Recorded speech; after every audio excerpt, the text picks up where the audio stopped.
सिर्फ DD national पर, देश का पहला चैनल, देश का अपना चैनल।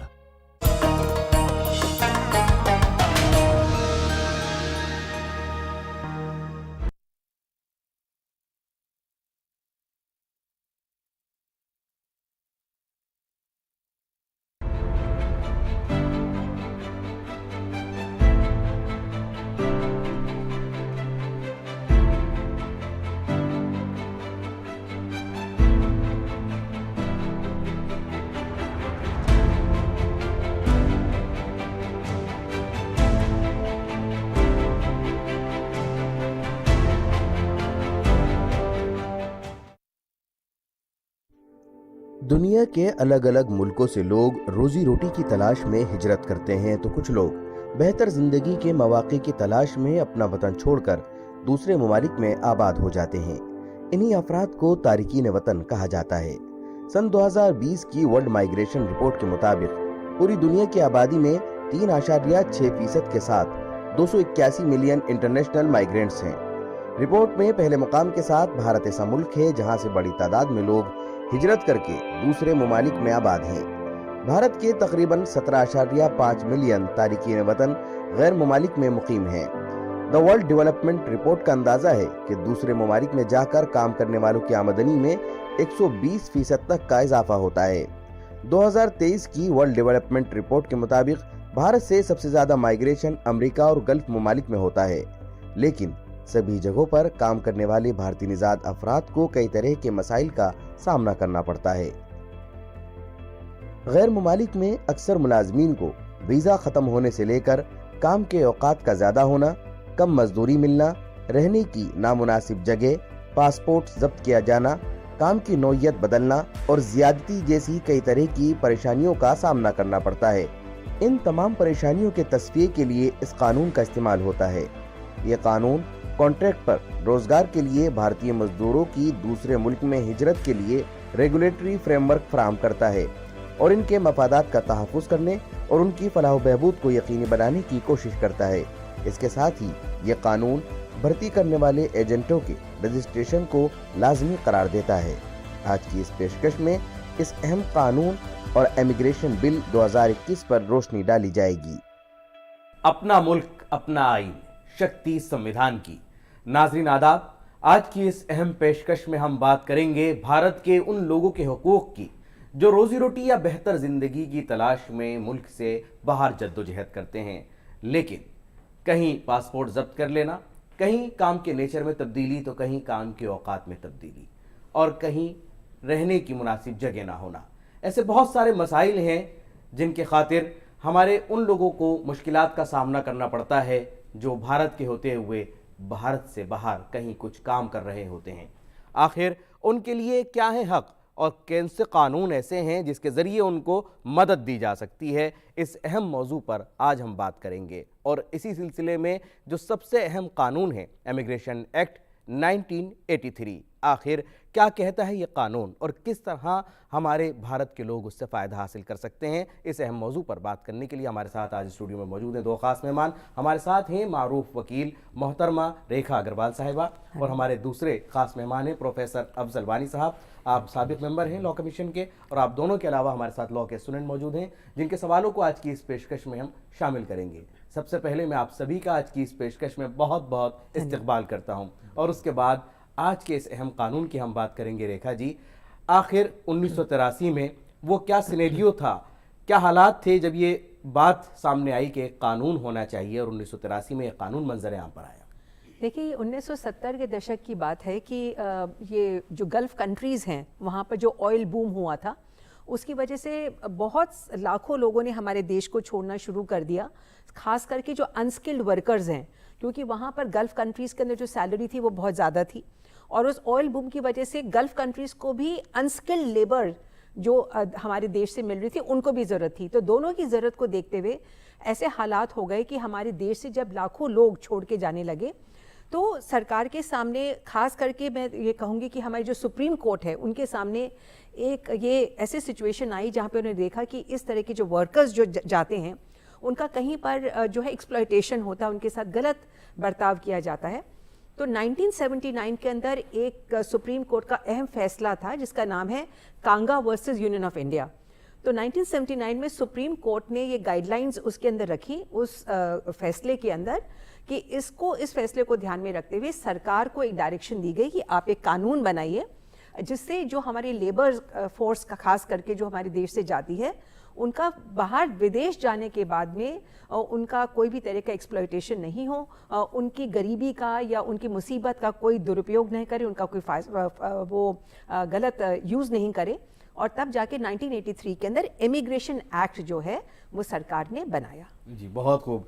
वानी सर, 19 गोल्डी मीट मटन मसाले, जो आपके हाथ का मटन खाए जिंदगी भर आपका हो जाए। 1983 में कानून आया। आज देखा जाए तो उसको लंबा अरसा हो गया, 40 साल के करीब हो रहे हैं। लेकिन मैं सिनेरियो भी जानना चाहूँगा इसमें कि क्या उस वक्त जब हम बात कर रहे थे गल्फ कंट्रीज़ की कि वहाँ तेल के निकलने के बाद में लोग गए, आज क्या सिनेरियो है? क्या यही वजूहात हैं या और बहुत सारी वजूहात इस मॉडर्न ज़माने में हमारे सामने आ गई हैं जिसकी वजह से माइग्रेशन हो रहा है?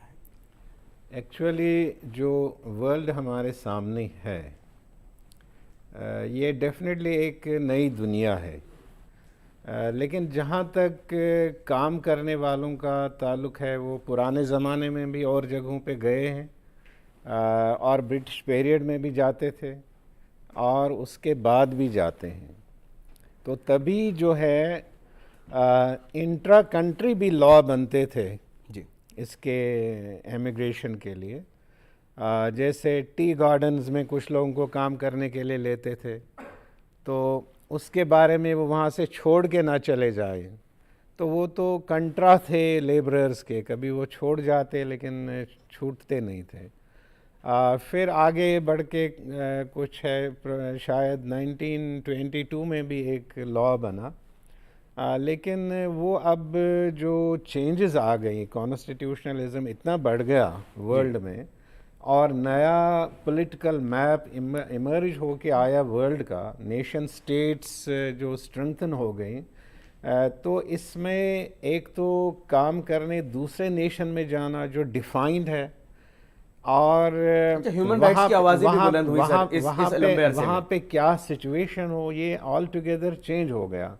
एक तरफ से बहुत चाहत है कि मैं जाऊं और दूसरी जगह काम करूं, और दूसरी तरफ ये भी है कि एक्सप्लॉयटेशन के बहुत ज़्यादा चांसेस भी है। तो इस दुनिया में जो ये नई दुनिया बन गई, इसमें आपको ये सिनेरियो कम नहीं, ये बढ़ता हुआ दिखेगा। चाहे वो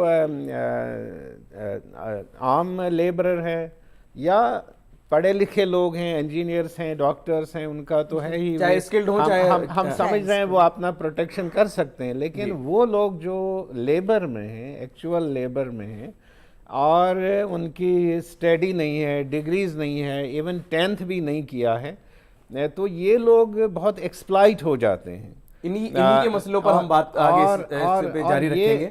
इन लोगों का जो है ये बढ़ता जा रहा है और धोखाधड़ी बहुत है इसमें। लेकिन सर किस तरह के धोखे सामने आते हैं, मैडम से भी जानना चाहूंगा, किस तरह के, जैसे वाकई हमने इस तरह के मामला देखे हैं कि पासपोर्ट जब्त हो गया है या कुछ और काम के लिए बुलाया गया था, कोई और काम दे दिया गया। मैं चाहूंगा आप इस पर रोशनी डालें, कहाँ किस तरह के मसाइल सामने आते हैं? देखिए, क्या होता है कि जैसे मैंने आपको बताया कि 1983 के पहले तो कोई कानून था ही नहीं। 1983 के अंदर सरकार ने कंपलसरी कर दिया कि अगर कोई भी अनस्किल्ड लेबरर, खास करके अगर वो देश के बाहर जाता है और बाहर कंट्री के अंदर कोई काम ढूंढता है, तो वहाँ पर उसका एक्सप्लॉयटेशन ना हो, इसलिए जो एजेंट उनको बाहर लेके जाता है, पहली बात तो कोई ऐसे बाहर जा ही नहीं सकता। तो सरकार ने एक प्रोटेक्टर जनरल ऑफ इमिग्रेशन बनाया जो हमारी मिनिस्ट्री ऑफ एक्सटर्नल अफेयर्स के अंदर आता है। तो ये जो एजेंट्स हैं, जो सरकार, हमारे देश के अंदर हर जगह आप देखेंगे कि एजेंट्स होते हैं जिनके जरिए ही आप बाहर जा सकते हैं।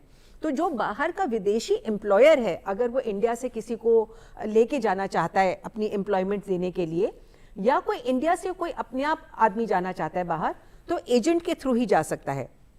तो वो एजेंट जो है, जिसको हम कहते हैं रिक्रूटिंग एजेंट, वो उसको रजिस्टर होना पड़ता है। तो ये कुछ इस तरह की प्रोटेक्शंस जो हमारे कानून के अंदर बनी हुई है, जैसे सेक्शन 10 है हमारा इमिग्रेशन एक्ट, वो कहता है कि जो भी एजेंट्स हैं पहले वो प्रोटेक्टर जनरल ऑफ इमिग्रेशन के तहत रजिस्टर हों, और उसी तरीके से अगर कोई एम्प्लॉयर जो विदेशी है और वो अगर भारत से हमारे किसी हमारे निवासी को लेके जाना चाहता है तो उसको भी परमिशन लेनी पड़ेगी ये प्रोटेक्टर जनरल ऑफ इमिग्रेशन से। परंतु क्या होता है कि ज़्यादातर जो लोग बाहर जाते हैं ऐसे कामों के लिए, जैसे वानी साहब ने भी कहा, कई बार ये भी होता है कि वो बहुत ज़्यादा पढ़े लिखे नहीं होते, 10th पास भी नहीं होते, तो जो उनके सामने कॉन्ट्रैक्ट दिया जाता है, पहली बात तो आप कोई भी एग्रीमेंट है उसको रिटन तरीके से करेंगे, उस एग्रीमेंट में साफ तरीके से लिखा होगा कि आपको किस काम के लिए लेके जा रहे हैं और आपको वहाँ पर क्या तनख्वाह मिलेगी, आपकी वहाँ पे क्या सेफ्टी है, आपकी वहाँ पे क्या इंश्योरेंस के बारे में, इस तरह के कई प्रोटेक्टिव मेजर्स लिखे होने चाहिए। परंतु जो धोखाधड़ी होती है लेकिन वो मैडम ये है जिनको कि पढ़ना नहीं आता, जिनको पढ़ा, यही आपने बिल्कुल सही कहा कि जो पढ़ा लिखा ही नहीं है उसके लिए तो वो काला अक्षर भैंस बराबर है, तो उसके सामने आप एक कागज रख देंगे और कहेंगे भैया पढ़ लो।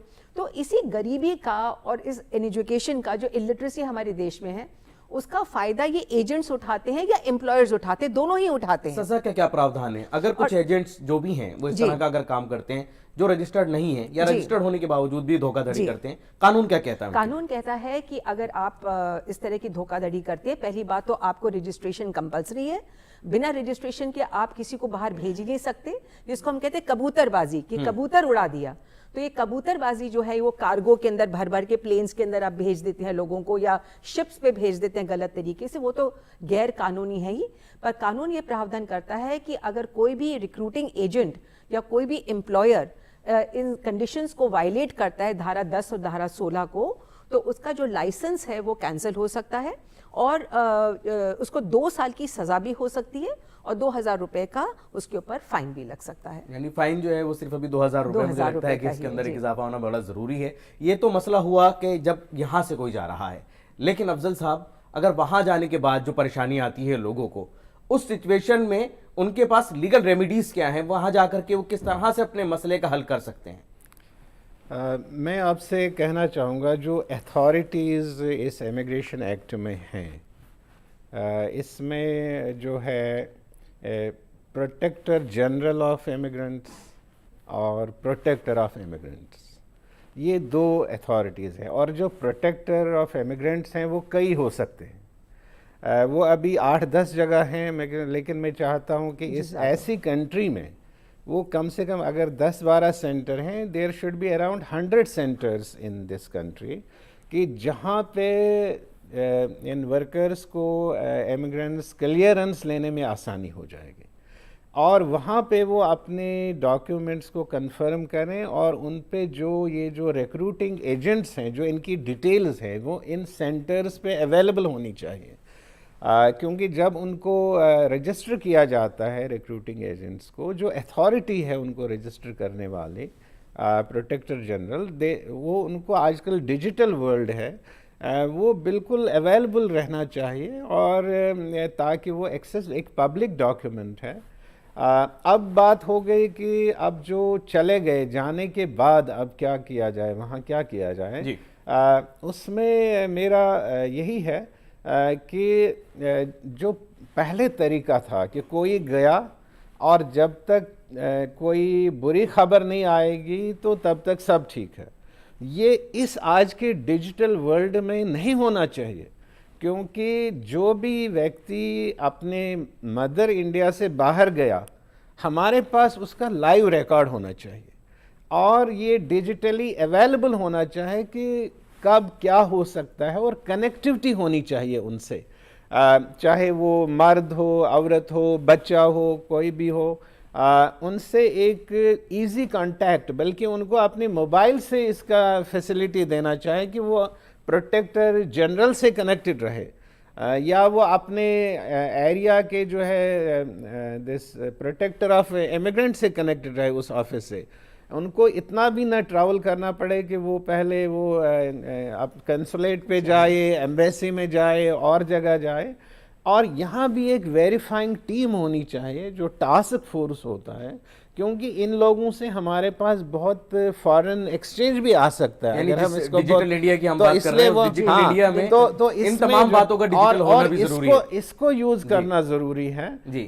और अगर ये ना हो जाए तब तो हम मतलब we are not transforming ourselves, और जो ग्लोबलाइजेशन है हम उसका फायदा नहीं उठा रहे हैं। हमें चाहिए कि हमारे पास से ज्यादा लोग बाहर की कंट्रीज में काम करें, सर, अपना नंबर 1 प्रेजेंस दिखाएं। अभी अपनी अगर हम आंकड़ों की बात honesty, करें तो हाँ, India is a number 1 country. Yes, अगर हम yes, बात करें तो हाँ। इसमें, लेकिन अभी तक हमने वर्कर्स की बात करी, तो इसके अलावा हमारा कुछ एक और बात जो अभी चल रही जी थी सर, कि वक्त जो कम है नहीं हमारे कर पास। रहा है तो प्रोसिक्यूशन, उसको जी। प्रोसिक्यूट किया जा सकता है जी। कि अगर किसी ने भी किसी किस्म का डॉक्यूमेंट्स दिखाने में धोखा किया हो जी। और चीजें हैं, तो उसके लिए एक इजी मशीनरी अवेलेबल होनी चाहिए और प्रूफ ऑफ डॉक्यूमेंट्स, और आजकल वीडियो का रेखा जी, जमाना वो है। मुकदमा कहाँ दायर होगा?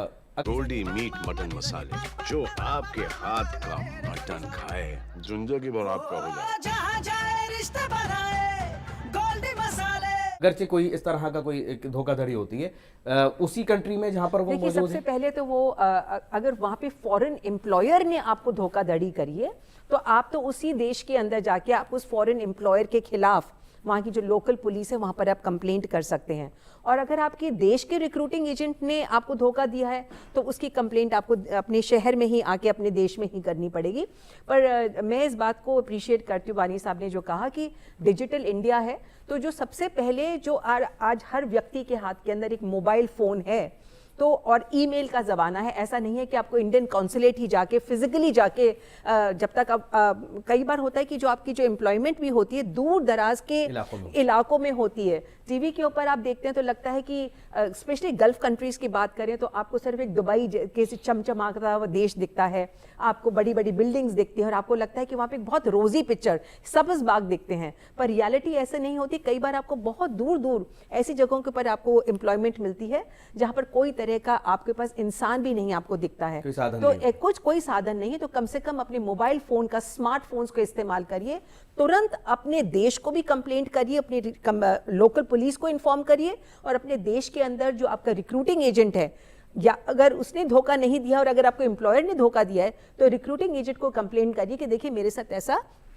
धोखा हुआ है, जिससे आगे जाके उसकी एक रिटन कंप्लेंट प्रोटेक्टर जनरल को भी मिले और प्रोटेक्टर जनरल है उस कंप्लेंट को आगे पुलिस को भी फॉरवर्ड कर सकते हैं। ये तो मजदूरों की हमने बात की, लेकिन आज के दौर में हम ये देख रहे हैं, आप भी महिला हैं, कि अब इंटरनेशनल मैरिजेस सामने आ रही हैं कि लोग ऑनलाइन बातचीत कर रहे हैं और उसके बाद वहाँ शादी हो जाती है और लड़की यहाँ से चली जाती हैं अक्सर स्पाउस वीज़ा इस तरीके से लगा करके। इसमें किस तरह के मसाइल सामने आ रहे हैं और कौन सी ऐसी कानूनी पहलू हैं जिनको समझना बड़ा ज़रूरी है? आपने आज का जो परिप्रेक्ष्य है ज़माने का उसके हिसाब से बहुत ही अच्छा सवाल किया नौमान भाई।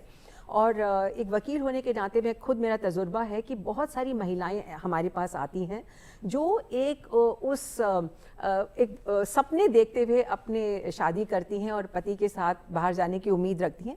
कई बार तो ऐसा होता है कि पति उनको लेकर ही नहीं जाता और इसीलिए पंजाब के अंदर खासकर ऐसी इतनी हज़ारों गाँवों के अंदर महिलाएं हैं जो बैठी हैं, उनके पति शादी करके उनको लेके नहीं गए क्योंकि वीज़ा नहीं मिला।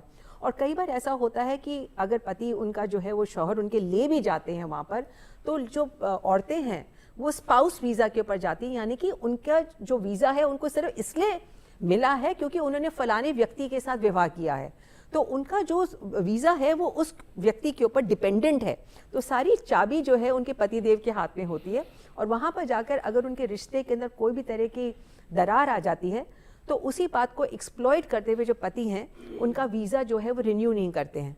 और ऐसी महिलाएं कई बार अपने आप को फॉरेन कंट्रीज़ के अंदर जाके अपने आप को टोटली अबैंडन्ड पाती है कि वो जैसे कहते हैं कि लावारिस हो जाती हैं। वो वीज़ा एक्सटेंड किस तरह से होगा? अगर कोई स्पाउस वीज़ा पर जाता है तो उसको एक्सटेंड वो पति को ही करना होता है, वो पति को ही अपना वीज़ा एक्सटेंड करना होता है कि हाँ मैं अपनी पत्नी को लेके आया हूँ और मैं अपनी जो मोहतरमा है उनको इस देश के अंदर वापस आगे रखना चाहता हूँ। पर जब जैसे मैंने कहा कि रिश्ते में खटास आ गई, दरार आ गई, तो उनको लगता है कि इसको मैं जैसे कहते हैं ना लाइक हॉट पोटैटो, गरम आलू की तरह जैसे कहते हैं कि उसको ड्रॉप कर देते हैं और वहाँ पर वो एक लावारिस उसकी जो एक शख्सियत होती है एक लावारिस औरत की रह जाती है।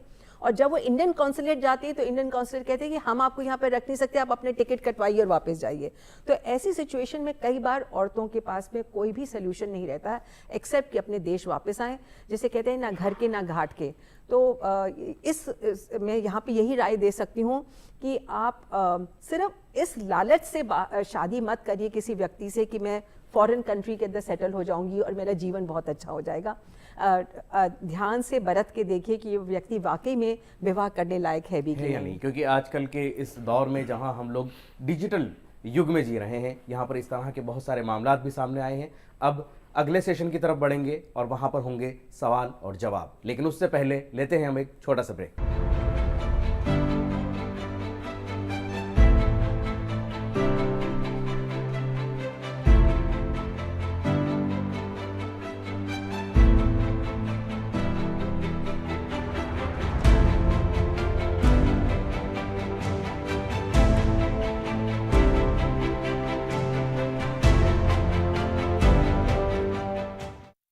सर जैसे embassy plays a very embassy बहुत महत्वपूर्ण रोल प्ले करती है जब हमारे अनस्किल्ड वर्कर बाहर जाते हैं, पर कई जगह ऐसे उदाहरण आए हैं कि जब अनस्किल्ड वर्कर एम्बेसी को अप्रोच करते हैं तो वहाँ पे उनके साथ इतना ह्यूमन बिहेवियर अच्छे से नहीं किया जाता, तो वहाँ पे हम को उस चीज़ को कैसे सुधार सकते हैं? बड़ी उम्मीद के साथ एम्बेसी जा रहा है एक बंदा, और अगर वहाँ पर भी उसके साथ उसको मदद ना मिल पाए तो ऐसी सिचुएशन में वो क्या करे? एक बड़ा सवाल है। वानी सर, ये जो मैं अभी बात कर रहा था कि इस ग्लोबल सिनेरियो को अब समझना है। जो ट्रेडिशनल फंक्शनिंग थी इंस्टीट्यूशंस की, एम्बेसी की, मिनिस्ट्री की, उसमें एक ट्रांसफॉर्मेशन आना चाहिए और एक वाइब्रेंस आनी चाहिए इसमें कि आपकी एक रिस्पॉन्सिबिलिटी है, जिम्मेदारी है, आपको सिर्फ पॉलिटिकल अफेयर्स पे नज़र नहीं रखना है, आपको नज़र रखनी है जितने भी इंडियन वहाँ हैं उनके साथ रैपो में रहना है और उनकी समस्याओं को देखना है।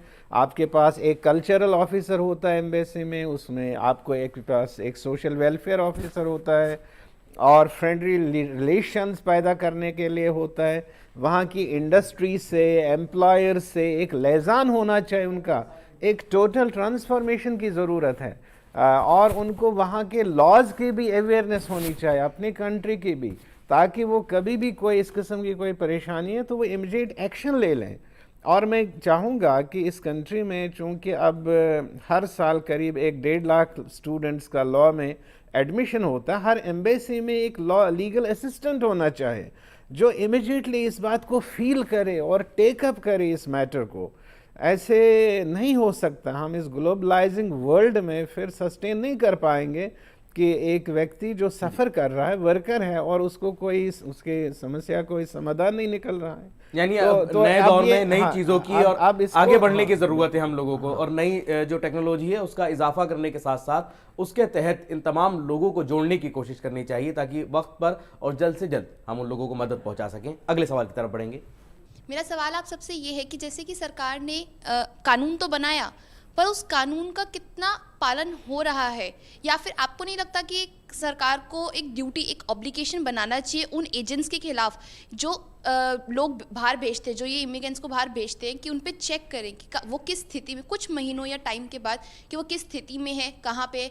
जैसे कि सर ने कहा कि वो डिजिटल पे हम करें, पर कुछ जगह ऐसा होता है कि जहाँ पर कि वो अवस्था या फिर फ़ोन नहीं मिलते उनको, या नेटवर्क कनेक्टिविटी नहीं होती, कोई मर भी जाता है तो कोई पूछने नहीं आता। मॉनिटर तो कौन उसका करेगा? चेक रेखा जी, नहीं बड़ा होना सवाल, चाहिए। बड़ा अच्छा सवाल है कि उसको मॉनिटर कौन करेगा और कानून का अब तक कितना पालन हो रहा है? हिमांशी, आपने बहुत अच्छा सवाल पूछा, बिकॉज रियलिटी तो ये है कि किताबों में बहुत अच्छी अच्छी लगती हैं, बड़ी बड़ी बातें करते हैं, चैनल्स पे भी डिस्कस करते हैं, पर वास्तविकता कई बार जो हकीकत जो है बहुत दूर होती है।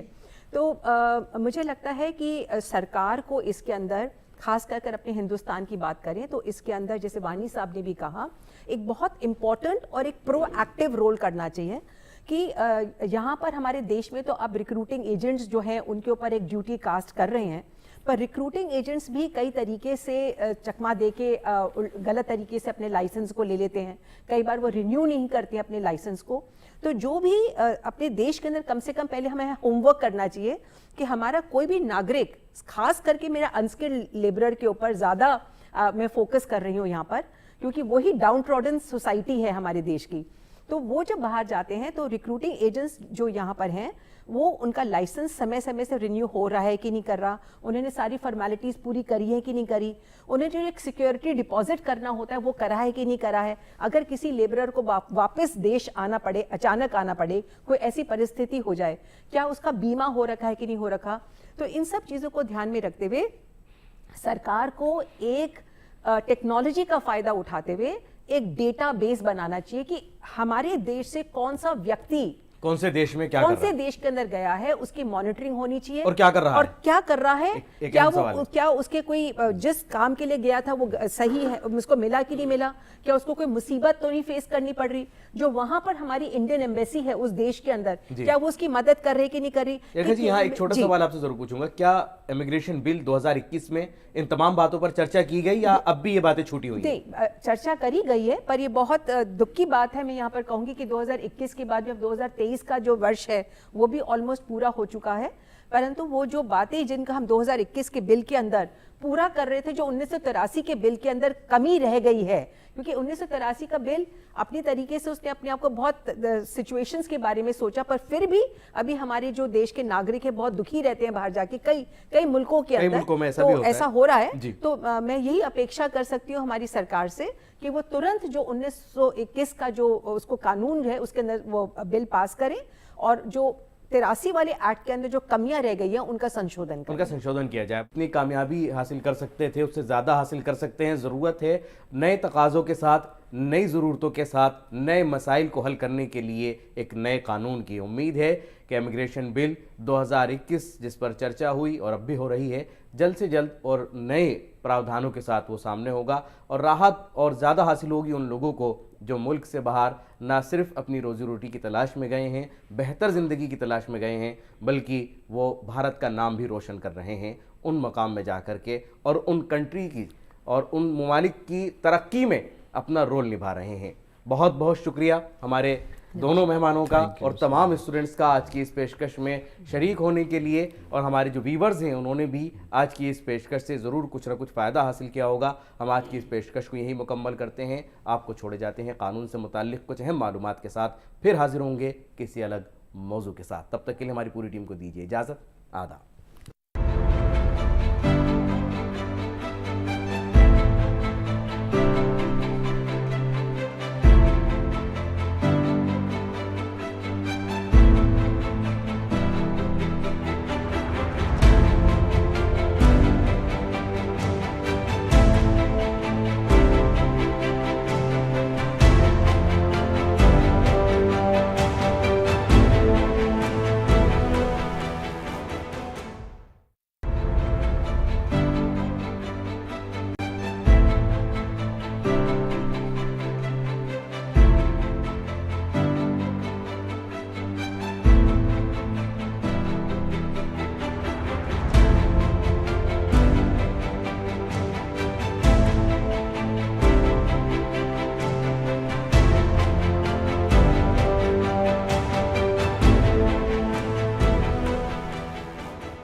Six zero five.